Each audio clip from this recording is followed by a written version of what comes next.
Speaking of being taken there, you know who's never been taken there fully? Who? Your mother. And Ah, this is her favorite podcast. Welcome back to the Cheap Pop Wrestling Podcast. We are your hosts, John Hook and Kenneth O'Neill. And as always on our Friday shows currently, we are founding father short Dakota Allen, who just told us to go play in traffic because he couldn't be here tonight. Buddy, we will not. We miss you truly. As always, we are two middle-aged men that just complain about the current state of the World Wrestling Federation. Ooh, took it close back to enough. Attitude Era there. Entertainment. Ooh, messed that one up. But as always, this is our SmackDown recap. This was a pre-recorded episode of SmackDown. We kind of had some, what do you call them, spoilers last week.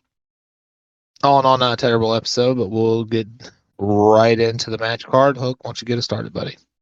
So first and foremost, usually they meld these go home shows before pay-per-views. They usually mail them right on in. This one felt like it. They try to do some things, I but liked it. There's some matches in there. I liked it. yeah, no. I mean, I'm just also the last one of the three of us to even see this on Twitter. I guess I just chose to ignore it. But anyways, shout out to the couple accounts on Twitter that gave me some notes for tonight. Appreciate you. But anyways, we'll go ahead and get it started. SmackDown started with Austin Theory versus Sheamus. Austin Theory ended up retaining the United States Championship. This was honestly a great match. I would have loved to seen this in the pay-per-view. I think we all would have. Sheamus always puts on a banger.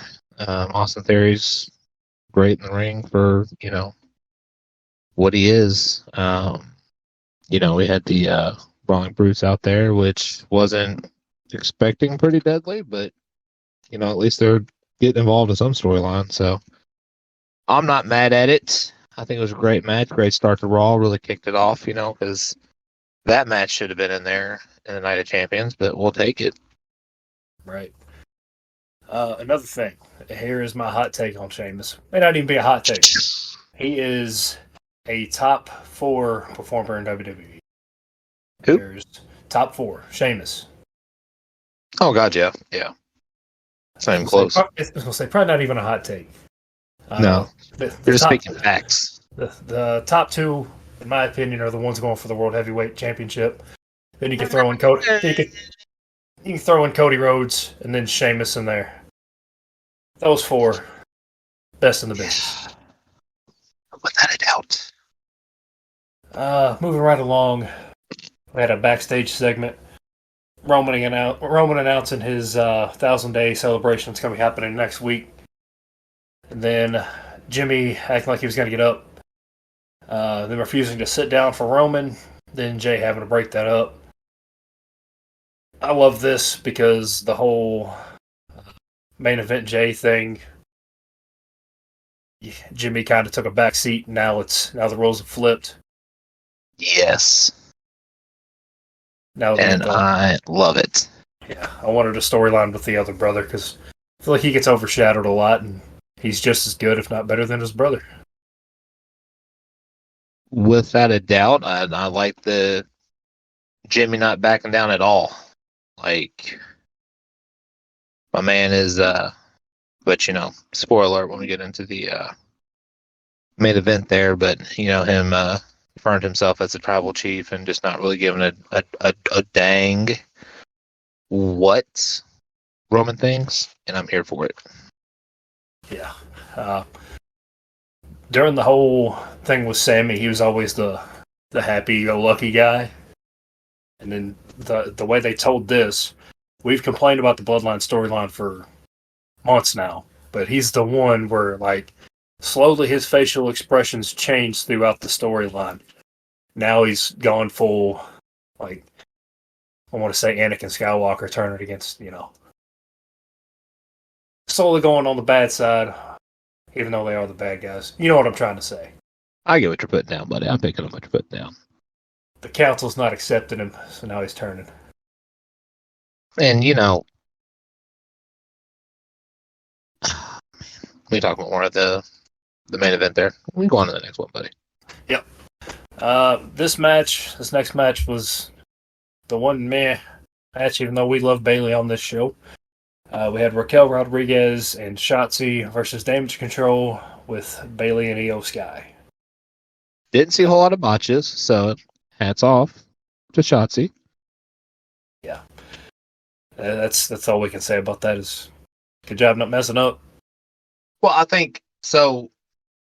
Kind of racking my brain here on this whole why they paired up Shotzi, but it really the equivalent to Liv Morgan, the small, agile Raquel can throw her around, like she does a half line stuff like Liv. So I think it just kind of worked out to throw Shotzi in there to be the cruiserweight to the giant. You know what I mean? Yeah. The one thing I noticed was Raquel's ring gear changed again. When she was with Liv, there was a little more like just a solid color the whole time. The match with what Liv's gear was, and now that Shotzi has a little bit louder gear, a little bit different look, her stuff's changed too. Just little things like that. Small changes, but enough to keep us interested. I guess. Positivity, buddy. Yeah, Bailey carried the match as usual. It was all right. Mm-hmm. Mm-hmm. Speaking of other matches that we could have just hit the fast forward button on, Cameron Grimes versus Ashanti the Adonis. Cameron Grimes getting the win. This dude wouldn't make it on the Spirit Squad back in the day. That's just what the vibe he gives to me. It's too over the top. It's too over the top. We don't need it to be. The whole to the moon thing just screams Spirit Squad. It does. And I'm not impressed with him in the ring. Like, I've not been like, oh, damn, that's a good pickup, man. Like, they did a pretty good job getting him up to NXT, and Baron Corbin coming out and hitting him, setting up that rivalry moving forward. I think I've had my bathroom break matches. Yeah, the only thing I'll give him, though, is I love his finishing move. He can come out of nowhere. It looks violent. That's it. I don't even know what his finishing move is called. Just that double kick to the chest. To the moon, right? I don't know. I don't know what it's called. I don't know. But I don't know. I'm not sold on this guy. He just every time he comes out, I'm just like, meh, and I'll go do something else. So yeah, I'm just waiting for Kenny Dykstra and Dolph Ziggler to follow him out. Wasn't that an old stable? That's the old Spirit Squad, man. Oh, that's right. Yeah, yeah. I completely forgot Dolph was in that one. I forgot who else was in it too, but there's a third member I'm blanking on. It might have been Cameron Grimes for all we know. Next we had Bianca Belair cutting a promo, and then Asuka's music hitting, and she went to attack her from behind, and Bianca ended up getting the upper hand, throwing her out of the ring. It was kind of cool seeing the official catch Asuka out of there. That was something new. You ain't seen that. It was different for sure. But I'm kind of excited for this match because I know these two can go, but the build up to this is kind of mid. It's just bouncing back and forth, and this is the first time they've gotten like really hands on with each other, and we did see this not too long ago, so there's really no like newness to it, I think, and that's kind of where I'm struggling with it. I'd much rather had a surprise return from like Alexa Bliss or somebody to get something moving with this, because I think it's just too steady right now. There's no movement. It's just not. It's not popping for me. I'm just speaking for myself. You know what I mean? Yeah. So. Not necessarily burnt down on it, but I feel like they could have told this a little bit better. Then again, they've been treating the women's division whenever Charlotte's not there is mid-card shit. Yeah. especially on SmackDown. They get a little bit more time. This is back to my point earlier with SmackDown going to 3 hours. I think that'd be a good idea. I definitely think it would be beneficial. Because I feel like we can squeeze another hour into there and bring it on into 11 o'clock. But moving on along, my two favorite guys on the roster went head to head. LA Knight versus Rick Boogs, with LA Knight getting the win. LA Knight getting another rare win. With Street Profits coming out, setting up the Money in the Bank qualifier between Montez and LA Knight. We're going to be very hard pressed on which one we're going to pick for that, but we'll save that for Mondays. Well, yeah. we can talk about it after the pay per view tomorrow. That's true too. Yep. I'm pretty sure we'll get a list tomorrow at some point. But I'm sure we'll get a couple more reveals. Yeah. Honestly, I don't mind either one of them getting in. I just hope they both get in. I hate that they'd have to go head to head, but it is what it is. That's kind of how it was with the match tonight in general with Boogs and LA Knight. I was going to be happy with either one winning. I'm more of an LA Knight fan than I am Rick Boogs, so, I'm a little bit better with LA Knight picking up the win, but I could have won either way. I've been extremely happy either way, Yeah, both very old school style guys. Yep. But moving on along, another match with another two of my favorites. AJ Styles defeating Karrion Kross. I could have done without the Mia Yim running in to prevent Scarlett from interfering, but it added to the match. I like seeing Karrion getting time against the main eventer. So it is what it is. Saying, why are we still burying Karrion Kross? The dude can wrestle. Dude can put on the show. But yet we're still doing this stupid thing where he's reading the cards and then he's getting beat, and then it's like 6 months later, it's like, oh, that's where the card came into play. Just let him go be dominant. Let him go beat Austin Theory. Let's put those two in a run together. Let's do it. Yes. I'm all about it. Do the card thing with Austin Theory. Humbling. Ego. Yep, humbling. See, we can work in creative WWE if you need some people. Call at your boys. Just humble him. Embarrass him. Yes. Go against Roman. Do the same thing. See what we're doing here? We won't do that against Roman, though, because he's God right now. Was today the 999th day? Yeah. Been great if Money in the Bank was like a month ago. That somebody cashing in on him during this match. Right, the 99. Yeah. Yeah. Oh.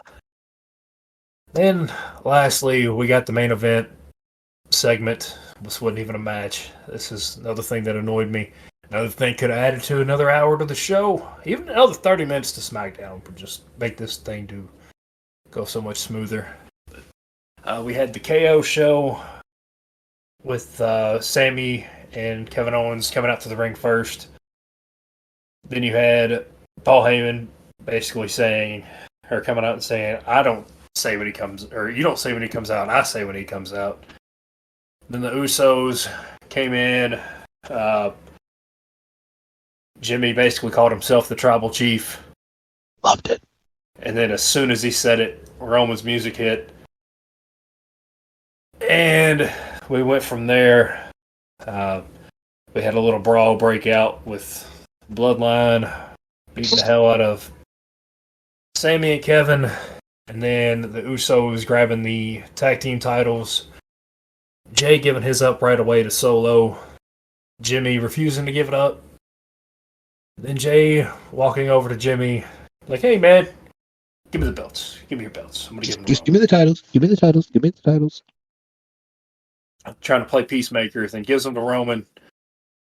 And then we saw the everybody throwing up their ones, except for Jimmy sitting pissed Except- off in the corner.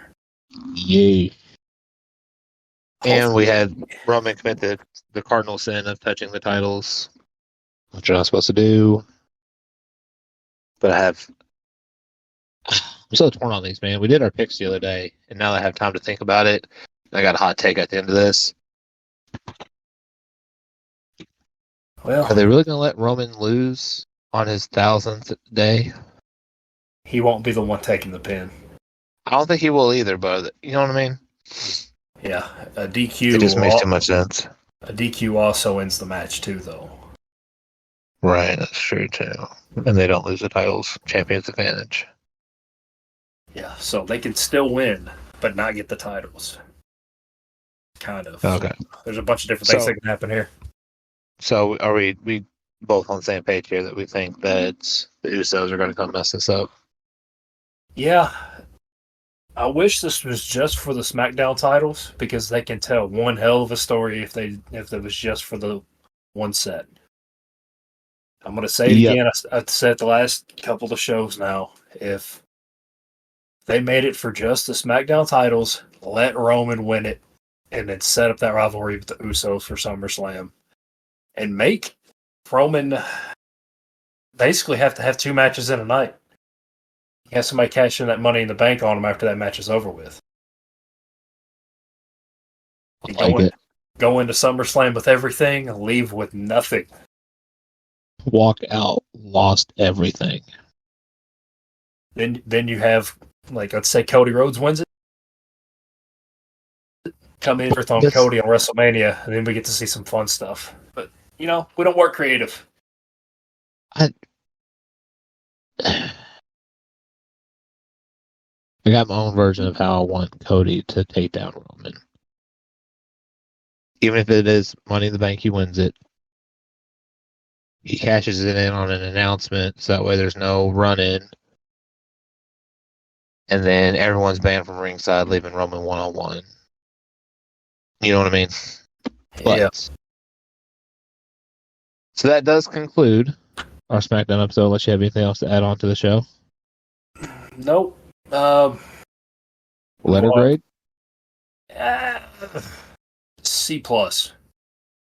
Well, they had a lot of my favorite guys in matches together, so B-. I was going to give it a solid B.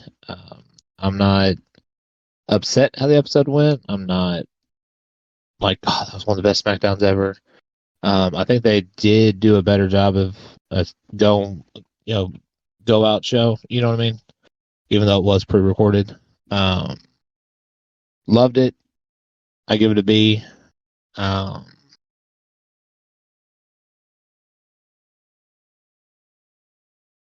want to give it a B plus because that ending segment was pretty good, and then the LA Knight stuff. Like, I'm gonna go B. I'm gonna stick with B. Leave it at that. But let's recap some of this thoughts on Night of Champion tomorrow afternoon. Because it's not gonna be tomorrow evening. It's gonna be tomorrow afternoon. I think 1 p.m. is what start time was. Yeah, I absolutely love it. I'm not gonna lie, I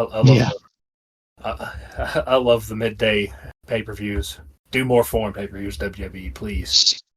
Yeah, I think a lot of our overseas ones are always a little bit early in the day. So,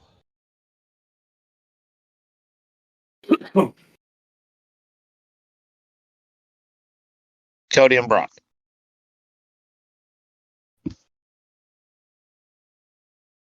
I think I'm gonna go against what I said last time. I do think Cody's gonna win, but I think right now they're telling the modern day version of Hard Times. Dusty's famous, promo that day about Hard Times and stuff like that. I think this is Triple H giving Cody that same play out right now, Hard Times. He was cheated out of a belt. Now he's dealing with the beast, broken arm. Probably going to overcome. Don't know how he's going to do it. I hope it's not something just kind of oh, if you blink, you miss. You know what I mean? Like he's going in with a broken arm, and so I do think Cody's gonna come out. I think it's gonna keep that hard times mantra. But I'm telling you, as much as I'm looking forward to that match, dude, like I am just thoroughly tickled pink thinking about this Seth Rollins and AJ Styles match.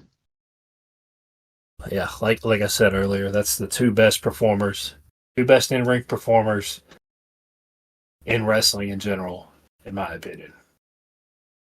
I would not disagree with you at all on that. If they're not in your top two, they're at least in everybody's top five. There's a couple other guys you can throw in there: Cody Rhodes, Kenny Omega, Sheamus. I know there's a few AEW guys I can throw in there, but and what makes me the most pissed off, Matt, sorry, PG, my apologies.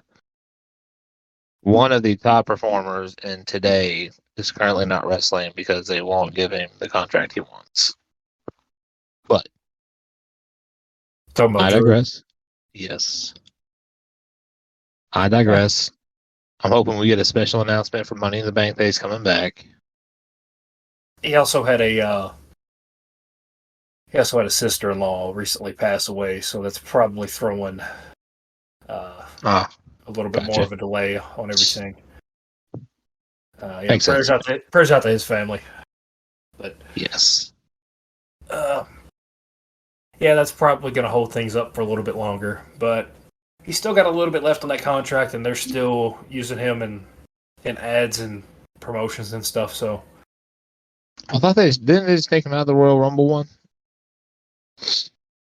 I could have swore I saw something. He was removed from the Royal Rumble poster. Let me fact check myself. But he's still got the cricket commercial, and he's still on some of the other posters. So, and he's still on the WWE shop. Once he's removed from the WWE shop, that's when you could start worrying. Yeah. Yeah, I want to say he was taken off the promo piece. It was originally released with him on it, and they put out another one where he was taken off. Anyways, hope we get Drew back. Hope he stays with WWE, and I hope they utilize him the correct way. With that being said, I'm really hoping tomorrow afternoon just puts on an absolute banger. Yep. I'm hoping for the same. I do not like how they called it 3 main events. You get one. Yeah. And it's only 7 matches on the damn card. 3 of them can't be a main event. And what we used to get told back in the day when we were younger is you get what you get, you don't throw a fit. So whatever the main event is, main event. We don't need a triple main event. Overkill. You know what I mean? Yeah. We're gonna get if we get a main event in the opening match, that doesn't make any sense. It doesn't, and 75% of the card can't be main events, you know what I mean? Yeah. So but they are talking about adding LA Knight to the card. He's if you follow WWE social media, there's been he's in a lot of the videos, all the superstars going out and having fun while they're there. Karrion Kross was in those too, though. Him and Scarlett. So, not sure what's going on there. Let that match play out. Let those two cook for a little while. Let that one play out one time. Yeah. So. But last little nugget before we get out of here. AEW Collision. They finally announced where that first episode is going to be held. It's going to be held in Chicago. Chicago, huh? Yeah, you know who else is from Chicago? I'm going to say CM Punk for 1,000. Yeah, that's the only way you're going to see me covering AEW on a weekly basis, is if they bring that man back. Yes. That is it. I may get an AEW a little bit if old Punkster comes back. Just maybe. We are admittedly WWE marks here, so Yes. we will watch though. We do love some MJF, but I We do don't. love some of the talent on AEW. They got some good talent. They, But they got a lot of talent there, but I don't like the way that they've booked this fatal four way for the pillars, including MJF. I don't think those guys are believable, but that's another rant for another day. I don't need to get into that. well, can we just talk about the meme you sent to the group chat where you were talking about the AEW belt was as big as Jungle Boy was? Yeah, It's hilarious. that that took me less than 5 minutes to make that video. Loved every second of There's a lost child at ringside. it. Yeah. Yeah, like I said, that was amazing. But all in all, we will cover Night of Champions. We will do a post show wrap up, giving our thoughts and opinions on that. We will also be going over any of the Money in the Bank qualifying matches that are announced, giving our thoughts on those as well. So the two we have now was Lacey Evans and Selena Vega versus, well, not versus, but had those two facing each other, and then we had LA Knight Montez. I don't want to make a decision on LA Knight Montez because I'm happy with either one. Good with it. I think Lacey Evans takes. I don't know. I don't know. Who is she facing again? Lacey Evans is going against Selena Vega. Oh, Vega's winning that. That's what. As soon as I said it, I was like, I don't know about that. I think she had too much. Yeah, there's too much momentum, and Lacey Evans has only been on TV like twice in the last couple of months. The last time she was on, she fought that local. I don't know why we did it, but Yeah, she's getting the Veer Mahan treatment before he went down to NXT. see, my whole thought though was like, if they're gonna do those, just let those be dark matches in the commercials. You know what I mean? Like, so like if you're in the crowd, you get to watch those. I don't see the point of putting those on TV. I really don't. If they're trying to build somebody up, but if they don't have a match the following week, what's the point? Right. You know what I mean? It's like those two guys that Veer and what's the other guy's name fought. You know what I'm saying? It's like, did you enjoy your 7 seconds of fame? Because that's about all it was. I was referring to Veer Mahan like the first time before he went to NXT, where they just kept showing promos of him. Veer's coming, and they just showed him like looking into the camera, breathing deeply with the face paint. Yeah. And then he wrestled like twice, and then was never seen from again. Never seen again. Yeah, because I mean, like he was kind of like, and he was doing something with Drew, wasn't he? I think so, maybe. I don't know. I have to fact check myself on that later. But All right, Hook. Well, I think that concludes our episode, buddy. If you want to hit us with the subtle outros. Yeah. So make sure you follow us on our social medias. On TikTok at Pop This Potty for the Cheap. For the cheap. The best name on TikTok. Make sure you follow us on Twitter at the Cheap Pop Podcast, on Instagram at the Cheap Pop Wrestling Podcast. Give us a subscription on YouTube if you're listening to us on Spotify or Apple Podcast. Make sure you, obviously, if you're watching on YouTube, go give us a follow on Apple Podcast or Spotify at Cheap Pop Wrestling Podcast. And make sure you give us a like on the T&J Sports Podcast on Facebook. We're working with those guys. Hopefully they can get some more content out soon. Still waiting on that. Life happens. But this is Hooked signing out. And this is Kenneth, and we are out.